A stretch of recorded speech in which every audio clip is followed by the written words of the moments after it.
ప్రజా రాజధాని అభివృద్ధి పాదయాత్రను ఈ నెల 13 నుంచి 18 వరకు చేపడుతున్నట్లు రాజధాని అభివృద్ధి వేదిక వెల్లడించింది. గుంటూరు బ్రాడీపేటలోని సిపిఎం కార్యాలయంలో రాజధాని అభివృద్ధి వేదిక కన్వీనర్ మాజీ ఎమ్మెల్సీ కెఎస్ లక్ష్మణరావు, సభ్యులు పాసన్ రామారావు, రవి పాదయాత్ర పోస్టర్లు ఆవిష్కరించారు.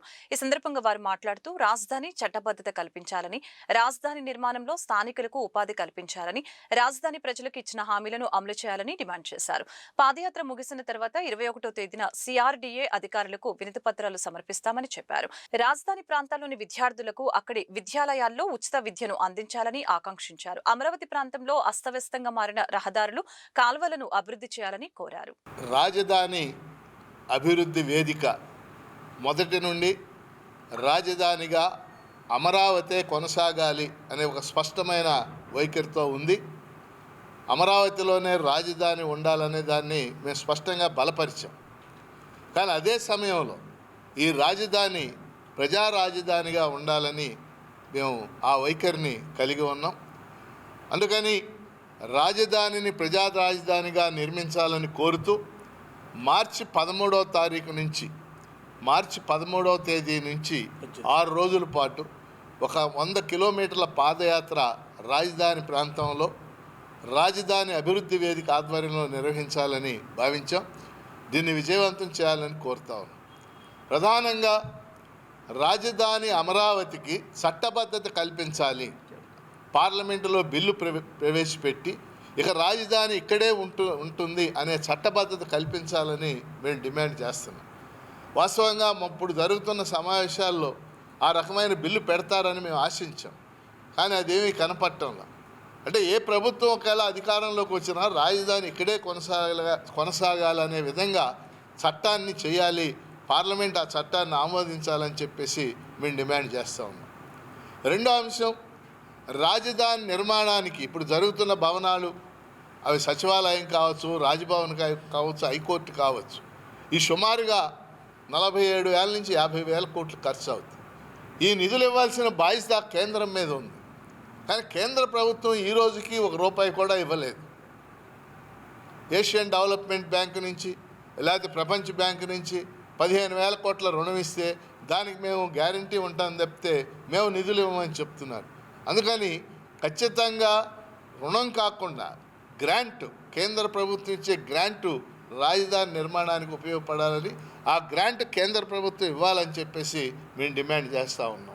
అలాగే రాజధాని ప్రజలకు ఇచ్చిన అనేక హామీలు అమలు చేయాలి. 4వ ముఖ్యమైన అంశం ఏంటంటే, అనేక ప్రైవేటు విద్యా సంస్థలకు భూములు ఇస్తూ ఉన్నారు. ఇప్పటికే విట్టు, ఎస్ఆర్ఎం, అమృత మొదలైన యూనివర్సిటీలకి 200 ఎకరాల చొప్పున ఇచ్చారు.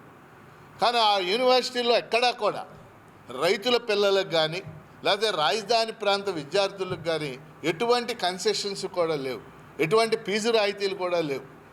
రాజధాని విద్యార్థులకి, రైతుల పిల్లలకి ఖచ్చితంగా ఈ యూనివర్సిటీలు ఫీజులో రాయితీ ఇవ్వాలి. అలాగే రాజధాని ప్రాంతంలో ప్రభుత్వమే కొన్ని విద్యాలయాలు నిర్మించాలి. ఉదాహరణకి ఒక ఐఐటి లాంటి యూనివర్సిటీని ప్రభుత్వమే నిర్మించాలి. ఒక డిగ్రీ కాలేజీ, ఒక జూనియర్ కాలేజీ తుళ్ళూరు లాంటి ప్రాంతాల్లో ప్రభుత్వం నిర్మించాలి. ఎందుకంటే ఇప్పుడు అక్కడ వచ్చినవన్నీ కూడా ప్రైవేట్ సంస్థలే. ప్రభుత్వం చొరవ తీసుకుని ప్రభుత్వ సంస్థలు వస్తేనే అది ప్రజా రాజధానిగా ఉంటుంది. పెద్ద ఎత్తున ప్రజలు అక్కడ మైగ్రేట్ కావడానికి అవకాశం ఉంటుంది. కాబట్టి ఇలాంటి డిమాండ్లతో ఈ పాదయాత్ర జరుగుతూ ఉంది. ఖచ్చితంగా రాజధాని ప్రజా రాజధానిగా ఉండాలనేది మా స్పష్టమైన వైఖరి. ఈ పాదయాత్రని అంటే మార్చి 13 నుంచి 6 రోజుల పాటు జరిగే ఈ పాదయాత్రని విజయవంతం చేయాలని మేము రైతాంగానికి అలాగే ఆ ప్రాంత ప్రజలకు కూడా విజ్ఞప్తి చేస్తాము. రాజధాని అభివృద్ధి వేదిక ఆధ్వర్యంలో రాజధాని ప్రాంతంలో ఉన్నటువంటి సీట్ క్యాపిటల్ 29 గ్రామాల్లోనూ అక్కడ ఉన్నటువంటి రైతులు, సాధారణ ప్రజలు, వ్యవసాయ కార్మికులు, ఇతర రైతులు, అదేవిధంగా పేదలు ఎదుర్కొనేటువంటి సమస్యలను అధ్యయనం చేయడం కోసం పాదయాత్ర జరుగుతూ ఉంది. ఈ పాదయాత్ర 6 రోజుల పాటు 100 కిలోమీటర్లు సాగుద్ది. ముఖ్యమైన అంశాలని లక్ష్మణరావు గారు చెప్పారు. 2-3 అంశాలు ప్రధానమైన అంశాలు ఉన్నాయి. మొదటి విడత భూసేకరణ చేశారు. 33,700 ఎకరాల భూములు తీసుకున్నారు. 15,000 ఎకరాల భూములు గవర్నమెంట్ భూములు, మొత్తం 50,000 ఎకరాల భూములు ఉన్నాయి. రైతులకి ప్లాట్లు ఇచ్చారు. ఆ ప్లాట్లు ఇంతవరకు అభివృద్ధి కాల. ఇప్పుడు ఏమంటున్నారు రైతులు, మొదటి విడత భూములు ఇచ్చినటువంటి వాళ్ళకే ప్లాట్లు ఇంకా వాటిని అభివృద్ధి చేయలేదు, మళ్ళీ రెండో విడత భూసేకరణ అని చెప్పేసి అంటున్నారు. మా పరిస్థితి ఏందని చెప్పేసి అడుగుతూ ఉన్నారు. అందుకని మా డిమాండ్ ఏంటంటే రైతాంగం త్యాగం చేసి రాజధానికి ఇచ్చినటువంటి భూముల్ని, వాళ్ళకి ఇచ్చినటువంటి ప్లాట్లని అభివృద్ధి చేయాలి. ఫస్ట్ సమస్య అది. అదేవిధంగా రాజధాని నిర్మాణంలో వేల మంది కూలీలు బయట నుంచి వచ్చి పనిచేస్తున్నారు. ఆ ప్రాంతంలో ఉన్నటువంటి వాళ్ళకి పనులు లేవు. ఆ ప్రాంతంలో భవన నిర్మాణ కార్మికులకు కానీ, ఆ ప్రాంతంలో ఉన్నటువంటి పేదలకు పనులు లేవు. ఎక్కడి నుంచి వచ్చారు? బయట నుంచి వచ్చారు. అందుకని ఆ ప్రాంతంలో ఉన్నటువంటి పేదలకు ఉపాధి కల్పించకుండా మీరు ప్రజా రాజధానికి ఎట్ట మారుస్తారు? ఒకటి. తర్వాత ఈ రాజధానిలో రకరకాలైనటువంటి కార్పొరేట్ సంస్థలకి, పెద్ద పెద్ద పారిశ్రామికవేత్తలకి భూములు ఇస్తున్నారు. అది ఒక్కటే కాదు, దీన్ని ప్రజా రాజధానిగా అభివృద్ధి చేయాలనేటువంటిది ఓ ముఖ్యమైనటువంటి అంశం. ఇక మూడోది ముఖ్యమైనటువంటిది, ఆ ప్రాంతంలో ఇప్పటిదాకా వాళ్ళకి గ్రామీణ పేదలకి పెన్షన్లు ఇస్తున్నారు. ఆ పెన్షన్లు ఇంకో 10 ఏళ్ళు పెంచాలి. ఇప్పుడు ఆ గ్రామాలు కనుక చూస్తే రోడ్లు కానీ, డ్రైనేజీ వ్యవస్థ కానీ, శ్మశాన స్థలాలు కానీ లేకుండా చాలా గ్రామాలు ఉన్నాయి. కాబట్టి ఆ 29 గ్రామాల్లో మౌలిక వసతుల్ని ఏర్పాటు చేయాల్సినటువంటి అవసరం ఉంది. అందుకని ఈ సమస్యలన్నింటినీ అధ్యయనం చేసి రేపు 21వ తారీఖున, 13వ తారీఖు నుంచి 18వ తారీఖు దాకా పాదయాత్ర జరుగుద్ది. 21వ తారీఖున పెద్ద ఎత్తున వందలాది మందితోటి సిఆర్డీఏ కార్యాలయం మధ్యగా ధర్నా చేయాలని చెప్పేసి అనుకుంటున్నాం. కాబట్టి 13వ తారీఖు ఉదయం 8 గంటలకి ఉండవల్లి సెంటర్ నుంచి ప్రారంభమయ్యేటువంటి ఈ పాదయాత్రని జయప్రదం చేయాలని చెప్పేసి మేము కోరుతా ఉన్నాం. ఈ పాదయాత్ర 13వ తేదీ 7 గంటలకి ఉండవల్లి, రాజధాని ముఖద్వారమైన ఉండవల్లి నుంచి ప్రారంభమవుతుంది. ప్రధానమైన డిమాండ్ చెప్పారు, చట్టం చేయాలని చెప్పి, పార్లమెంట్లో చట్టం చేయాలని చెప్పి, రాజధాని అమరావతి అని చెప్పి ప్రభుత్వం చెప్తా ఉంది. మౌలిక సదుపాయాల కోసం గ్రామాల్లో, రాజధానిలోని గ్రామాల్లో 904 కోట్లు రిలీజ్ చేసేవారు. మేము అడుగుతూ ఉంది, అక్కడ ప్రభుత్వ భవనాలు నిర్మిస్తూ ఉన్నారు, సంతోషం.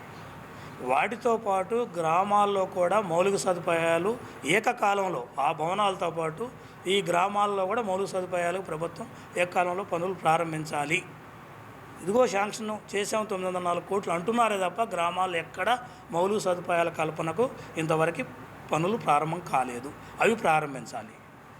కృష్ణానదికి ఆనుకొని ఉన్న గ్రామాల్లో, రాజధానిలో మంచినీటి సమస్య తీవ్రంగా ముందుకు వచ్చింది.